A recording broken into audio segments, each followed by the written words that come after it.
When the world went silent. Under the Comet.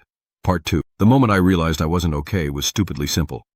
I flinched at my own breathing, like it was a mistake I couldn't take back. 8 days after my flatline recording, an email hit my inbox from a colleague I trusted at Monterey Bay. 3 words. The whale stopped. No breaching, no clicks, no song. 5,000 miles of ocean, muted like someone had reached into the water and turned a dial. I reread it until the words lost meaning. Then I opened our shared databases, the bioacoustic index feeds, the automated station uploads from places I'd never even visited. The graphs weren't trending down. They were flatlining. Nina tried to talk like a scientist. Maybe the comet's tail is altering atmospheric pressure. Maybe it's geomagnetic interference. We'd see it in the sensors. But she didn't sound convinced. Neither did I. The news was still obsessed with the celestial guest, all glossy photos and amateur skywatching tips, but the smaller stories were slipping through. Dogs in cities that had stopped barking entirely. Farms where the night insects didn't start up at dusk. A coastal town where people said the waves sounded wrong because nothing else answered them. I forced myself outside with a parabolic microphone, the gold standard for long-range capture. If anything was still making sound, I would find it. That was the logic. That was the coping mechanism. The meadow behind the station looked normal, which somehow made it worse.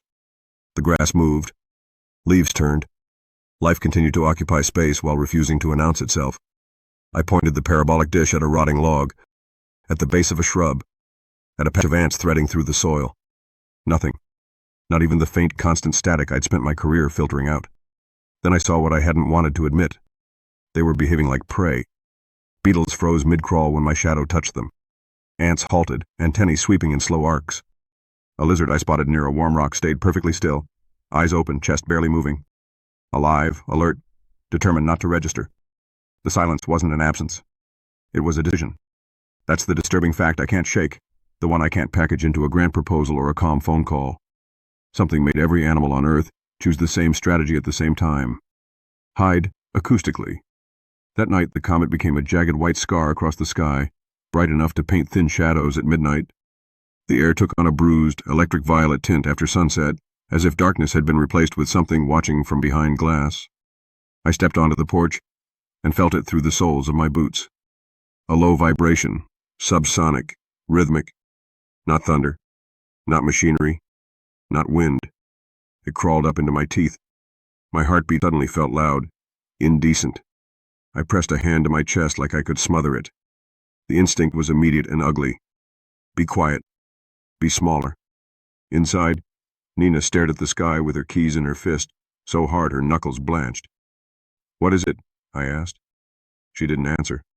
She just shook her head once, like the question itself was dangerous. And in that violet light, with that vibration pulsing under the floorboards, I understood the shape of the fear. It wasn't the comet passing by. It was the comet paying attention.